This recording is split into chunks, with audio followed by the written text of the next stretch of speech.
তালয় সাহেব, আমার প্রতি মাসে ইনকাম হয় 1 কোটি টাকা। কারে কি কইতেছেন? এই যে এত বড় বাড়ি, সয় সম্পত্তির এত দাম্ভিকতা দিতেছেন না, আপনার যে বাড়ি আছে এই বাড়ি 3টা জোড়া লাগাইলে আমার একটা পুকুরের সমান। এই দাঁড়াও, কোথায় যাচ্ছ তুমি? কেন, অফিসে যাচ্ছি। আজকে অফিসে যেতে হবে না, ভাইয়া ভাবি আসবে তো। তোর ভাইয়া ভাবি আসবে, আমি কি করব? তোর ভাইয়া ভাবি কি পুজো দেবো আমি? আরে তুমি এমন করছো কেন? এই প্রথম আমার ভাইয়া ভাবি বাসায় আসবে, তুমি একটু বসকে বুঝিয়ে বলো না। ভাইয়া ভাবি ভালো আছো তোমরা? কেমন আছিস বোন? এই যে দেখ তোর জন্য কি কি নিয়ে এসেছি, মিষ্টি, মাছ। সর্দার বাবা, এরা কারা? আমার ভাইয়া আর ভাবি। আসসালামু আলাইকুম তালয় সাহেব। আসসালামু আলাইকুম। আসসালামু আলাইকুম। হাতে পুচকে একটা মাছ, বগলের লাউ, এই পচা মিষ্টি, এই গ্রামের চাষা বসুগুলো বউয়ের ভাই ভাবি। গ্রামের লোক ছোট লোক হয় জানতাম, কিন্তু মেধা বুদ্ধি ওদের এত ছোট হয় সেটা তো বুঝতে পারিনি। আরে কোন বাড়িতে তুমি এসেছো সেটা তো মাথায় রাখা উচিত ছিল। একটা এলিট শ্রেণীর লোকের বাসায় কেউ এই সব উপহার নিয়ে আসে? ছি ছি ছি ছি ছি, লজ্জা আমার মাথায় হেট হয়ে যাচ্ছে। বাবা তুমি চুপ করো। এই তুই আমাকে কি বলছিলি? তোর বাবার অর্থ সম্পদের অভাব নাই, 10 গ্রামের ভিতরে একজন ব্যক্তি, সে হলো কোটিপতি। আর তুই আজ কি দেখালি আমারে? গরিব কামলা ছোট লোক। আমার মনে হচ্ছে কি জানাস, তোকে বাড়ির কামলা আর কাজে পিটিয়ে আসছে। আচ্ছা, তুমি আমার ভাইয়ার বিষয়ে কতটুকু জানো? কতটুকু না জানবো, চোখের সামনেই দেখছি একজন গরিব ছোট লোক আমার কোনো আত্মীয় হতে পারে না। সর্দার ঠিকই কইছ, কামলা গ্রামের মানুষ তো কামলায় তো এলো।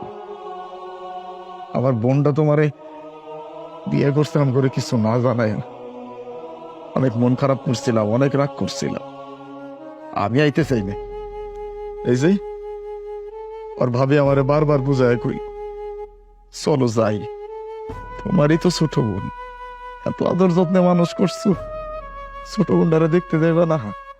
হয় না, ভুল করছো। তুমি কেন রাগ করে থাকবা? তুমি তো বড় ভাই, তোমার তো দায়িত্ব আছে।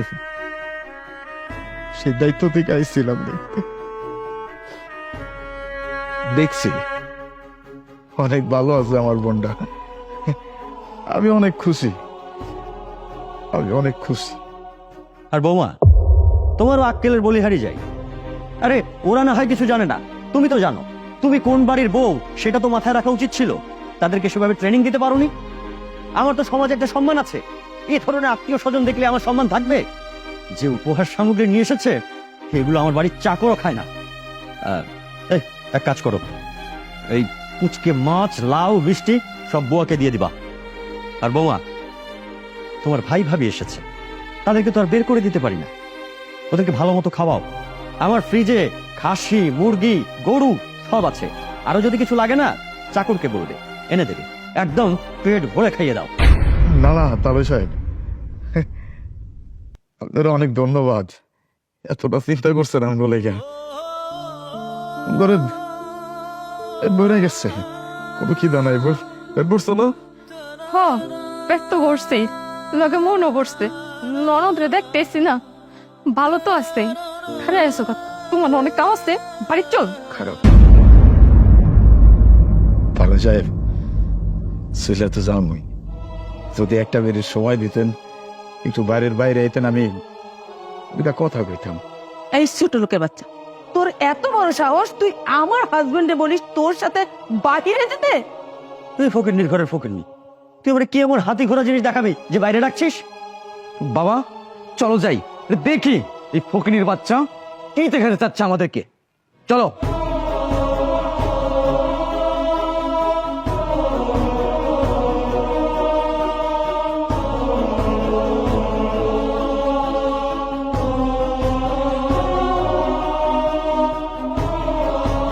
কোথায়? বাইরে তো কেউ নেই। এই ছোট লোকটা আমাদেরকে কি দেখাতে নিয়ে এসেছে? বাবা এটা নাটক, নাটক। এরকম গরিব ছোট লোকরা না নাটক করতে পছন্দ করে। সর্দার একটু চুপ করো, এক্ষুনি বুঝাইতেছে। রমজান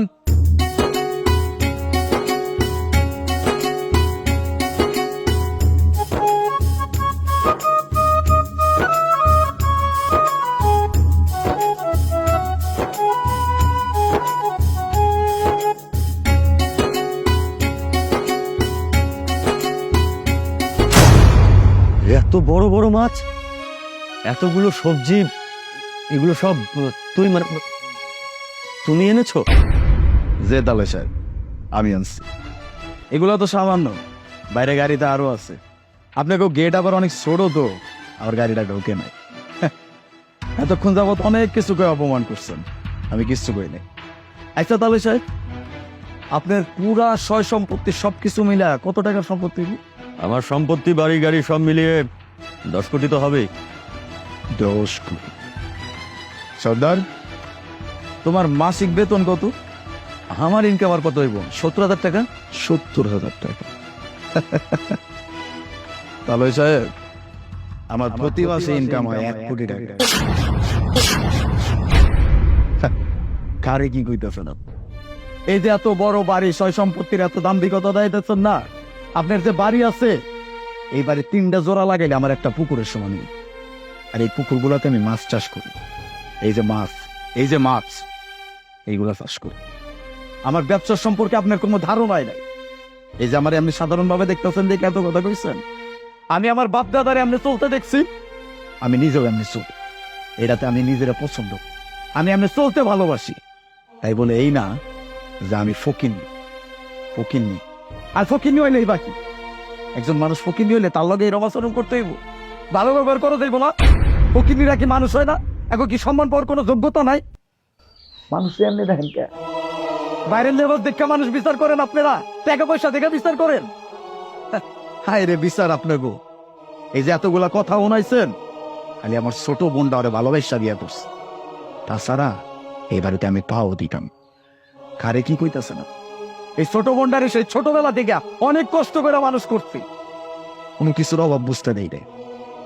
আর আজকে সেই বোনটা যখন আমারে ওরে না চাই না বিয়া করছে, কতদিন আর রাগ করে থাকুন পারি না, লেগাইছি বোনটারে রে।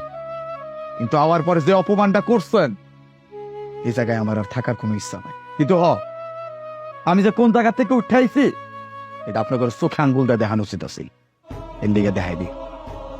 চলো গো রমজান, যত জিনিসপত্র আছে, বাজার সদাই আছে, সবকিছু গেটের সামনে রেখা দিয়ে দেয়। খারাও তুমি। আমার জামাই যা কইছে ঠিকই কইছে, বরং আরো কমাই কইছে। আমার জামাই যা আছে, আমার শ্বশুর যা আছে, তা দিয়ে আপনাকে 10 বার বেতন যাইবো, কেমন যাইবো? আরে 6 বিঘা জমি পড়ে রইছে, গরু ছাগল পড়ে রইছে, কিন্তু আমরা মানুষের সাথে এমন ব্যবহার করি না। আমরা মানুষে আপন কইরা নেই। গরিব হইছে তো কি হইছে, তারা কি মানুষ না? আমার বাপ মা আমারে যে শিক্ষা দিছে, তার চাইতে বেশি শিখছে আমার শ্বশুর বাড়ি আইসা। তারা আমারে শিখাইছে মানুষের কেমনে সম্মান করতে হয়, ভালোবাসতে হয়, গরিবের লাগে কেমনে আচরণ করতে হয়। আরে হিনায়া, পুরাটাই উল্টা দেখতেছি। আপনারা তো মানুষের মানুষই মনে করেন না। আরে আমার জামাই তো নাইতেই চায় নাই, আমার অনুরোধ আইছি, হাত পা ধইরা তারপর নিয়ে আইছি। শুধু আমার ননদটা এখানে এসছে দেখা, আমগো না জানায় বিয়াটা করছে দেখা শুধু আইছি দেখতে আপনারা মানুষটা কেমন, আমার ননদটা কোন জায়গায় আয়া পড়ছে। কিন্তু আয়া তো দেখলাম না, আমার ননদটা পুরো অমানুষ গো মধ্যে আয়া পড়ছে। হনেন তাহলে সব আপনারা শিক্ষিত হইতে পারেন, উচ্চ শিক্ষায় শিক্ষিত হইছেন, কিন্তু স্বশিক্ষায় শিক্ষিত হইতে পারেন না। এর দিকে আপনাদের আচরণ এরকম। বোনটাকে দেখতে এসেছিলাম, অনেক বড় করে বিয়ে করছিস, সুখে থাক, দোয়া করি। আর এই যে সর্দার, ছোট মুখে অনেক বড় বড় কথা বলাইছে। যাই হোক, ওই যে গাড়িটা দেখতেছ, এই গাড়িটা আমার, তোমার উপর দেওয়ার দেখেছিলাম।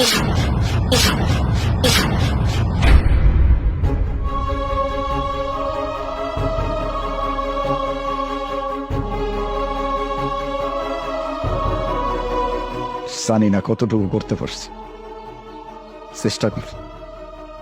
বাবা, বাবা, মামনি, তোমরা আর কিছু বলো না। আমি আসলে খুবই লজ্জা পাচ্ছি। আসলে আমারই ভুল। মানুষের লেবাস দেখে কাউকে বিচার করা উচিত না। ওর এই অবস্থায় যখন আমি দেখলাম, আর হাতে ছোট্ট একটা ম্যাচ, কারো বাড়িতে মানে সৌজন্যমূলক এত সামান্য উপহার নিয়ে কেউ আসে, এটা আসলে আমি টলারেট করতে পারছিলাম না।